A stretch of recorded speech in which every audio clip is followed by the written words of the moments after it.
Everyone. Educate में आप सभी लोगों का स्वागत है। हम यहाँ पर एनसीईआरटी ज्योग्राफी क्लास 7 का लेसन फर्स्ट इन्वायरमेंट के बारे में डिस्कस कर रहे हैं, जिसका एक वीडियो ऑलरेडी ही अपलोड कर चुके हैं। अगर आपने वो वीडियो नहीं देखा तो पहले उस वीडियो को देख लीजिए। तो आज हमारे पास यहाँ पे जो नेक्स्ट टॉपिक होगा वो क्या होगा, नेचुरल इन्वायरमेंट।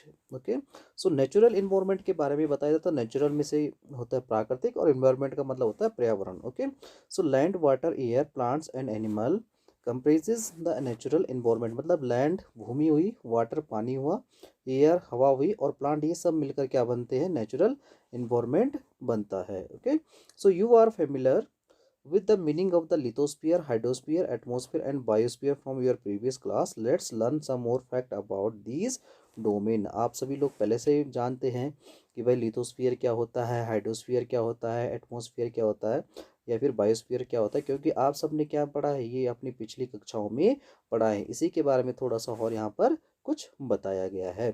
चलिए स्टार्ट करते हैं। सबसे पहले जो टॉपिक है हमारे पास वो है लिथोस्फीयर। ओके, तो आप सभी लोग जानते हैं कि लिथोस्फीयर क्या होती है। एक सॉलिड क्रस्ट होती है, hard top layer of the earth. It is made of the rock and minerals and covered by thin layer of soil. देखो, मतलब ये हुआ कि जहाँ पर हम रह रहे हैं, ठीक है, जहाँ पर भी हम रह रहे हैं वो सॉलिड क्रस्ट यानी ठोस पदार्थ से बनी हुई हार्ड टॉप लेयर होती है, सबसे ऊपरी परत किसकी, पृथ्वी की, जो कुछ रॉक्स चट्टानों से, कुछ मिनरल्स खनिज पदार्थों से क्या हो रखी होती है। और इसमें क्या होती है, एक थिन लेयर ऑफ सोयल, मतलब मिट्टी की एक पतली सी परत होती है। It is an irregular surface with various landform such as mountain, plateaus, plains, valley etcetera. Landform are found over the continent and also on the ocean floor. देखो, होता क्या है कि एक इरेगुलर सरफेस है, इसमें बहुत सारे लैंडफॉर्म्स बने होते हैं। माउंटेन, बड़े बड़े पहाड़ होते हैं, पर्वत होते हैं, पठार होते हैं, मैदान होती है, घाटियाँ होती है। और लैंडफॉर्म चाहे हम किसकी बात करें, बड़े से बड़े कॉन्टिनेंट की बात करें या फिर ओशन फ्लोर की बात करें, ये लैंडफॉर्म हर जगह पाए जाते हैं। Okay, so lithosphere is the domain that provide us forest, grassland for grazing, land for agriculture and human settlements. It is also a source of mineral wealth. देखो होता क्या है, जो लिथोस्फीयर है, ओके, जो भी जो डोमेन का एक लिथोस्फीयर है, वो हमें क्या प्रोवाइड करता है, जंगल प्रोवाइड करता है, ग्रासलैंड मतलब चरने के लिए घास के मैदान होते हैं जो, और ह्यूमन बीइंग के लिए, एग्रीकल्चर के लिए क्या है, भूमि प्रदान करता है, और सेटलमेंट मतलब जो ह्यूमन बीइंग जहाँ पर रहता है। एक चीज़ और इसमें आती है कि it is also source of mineral wealth, यानी जो क्या होते हैं, महंगे महंगे खनिज पदार्थ होते हैं, वो भी क्या होते हैं, इस लिथोस्फीयर में ही पाए जाते हैं। Okay, next, the domain of water. देखो दूसरा टॉपिक इसमें आ गया कौन सा, लिथोस्फीयर वाला, ठीक है। तो जितने भी वाटर बॉडी है, the domain of water is refer to as hydrosphere. Okay, अब जितने भी क्या है, मतलब वाटर बॉडीज है, वो सब क्या कहलाएंगी, हाइड्रोस्फीयर कहलाएगी। इसमें क्या होंगे, बहुत सारे various source of water, different type हो, जैसे वाटर बॉडीज हुआ, रिवर नदियाँ हुई, लेक झीलें हुई, शीश समुद्र, ओशियन, सागर, महासागर, जितने भी हैं ये सब क्या होंगे, जितने भी क्या होंगी वाटर बॉडीज होंगी। समझ रहे हैं आप। ओके, जितने भी क्या होंगे वाटर बॉडीज होंगे, वो सारी के सारी किस में आएंगे, हाइड्रोस्फीयर में आएंगी। Okay, next thing we have here, atmosphere. Okay, what is atmosphere. Atmosphere is a thin layer of the air, जितने भी गैसें हैं, okay, that surround the earth. The gravitational force of the earth hold the atmosphere round it. देखो, हमारी पृथ्वी में एक छोटी सी layer किसकी, हवा की, जो हमारे पृथ्वी के चारों तरफ से क्या हो रखी है, फैल रखी है, और जिसको क्या, पृथ्वी का जो ग्रेविटेशनल फोर्स है, गुरुत्वाकर्षण बल है, उसे क्या करके रखा है, होल्ड करके रखा है। Okay, it protects us from the harmful रे एंड स्corching हीट ऑफ द सन। देखो होता क्या है कि हमारी जो क्या है अर्थ है, और अर्थ की जो सराउंडिंग क्या है, लेयर्स है। ओके, जो क्या है, मतलब जो गैसेस की लेयर्स है, तो क्या होता है, ऊपर से सन, और सन की जो रेज रेज क्या होती हैं, कहाँ पर आती हैं, इस अर्थ पर आती हैं। तो ये क्या करता है, इन रेज के जो हार्मफुल रेज है, ठीक है, जिससे क्या होता है, बहुत सारे नुकसान होते हैं, अल्ट्रावायलेट जो रेज है उससे हमें क्या करता है, ये प्रोटेक्ट करके रखता है, ये वाली जो लेयर है। Okay, so it consist of a number of gases, बहुत सारे गैसेस होते हैं इसमें, डस्ट होता है, वाटर वेपर्स होता है।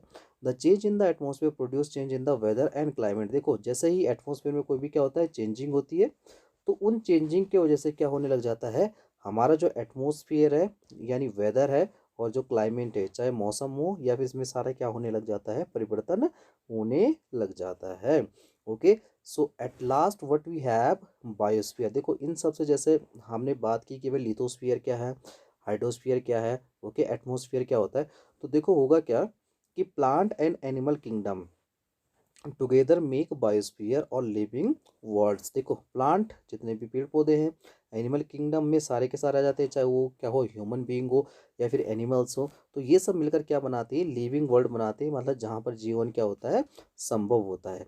It is the narrow zone of the earth where land water and air interact with each other to support life. देखो होगा क्या, एक नैरो जोन है, एक ऐसी जगह है, ओके, अर्थ पर, हमारी पृथ्वी पर, जहाँ पर क्या है, लैंड, वाटर और एयर एक दूसरे को इंटरेक्ट करते हैं, और ये सब क्या होता है, जीवन जीने के लिए क्या करते हैं, मतलब जहाँ पर जीवन क्या होता है, संभव होता है। तो इसीलिए इसे हम क्या कहते हैं, बायोस्फीयर कहते हैं। ओके,